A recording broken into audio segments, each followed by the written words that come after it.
Hello guys, welcome back to my another blog. তো এখন আমি এসেছি মাঠের দিকে একটু ঘুরতে। তো মাঠের দিকে আমাদের ঘুরে বেড়ানো কমপ্লিট হয়ে গেল। তো এখন আমরা যাচ্ছি বাড়ির দিকে। তো আমরা এসেছিলাম সাহারাতলার ঘাটের দিকে আর একটা বন্ধুর সঙ্গে দেখা করতে। তো তোমরা গঙ্গার ধারের দিকটা দেখো কত সুন্দর লাগছে দেখতে।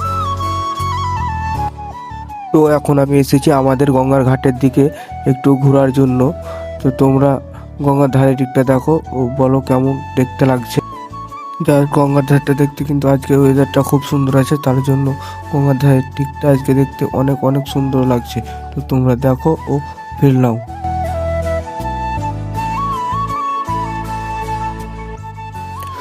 তো আমি গঙ্গার ঘাটের দিকে যাই, তো দেখি ওখানে জয় বসে আছে, তার জন্য ওখানে গেলাম।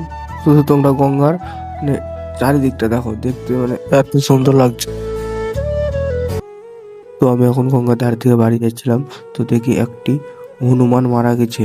গঙ্গা নিয়ে যাবে, তার জন্য ফুল ধূপকাঠি দিয়ে আগে পুজো করে নি। তো এখানে আমাদের কমলাকামিনী ঠাকুর হবে, তার জন্য দেখতে এলাম কত দূর তৈরি হয়েছে। শুধু ঠাকুর দেখি মুদি বাঁধানো হয়েছে, আর কিছু হয়নি।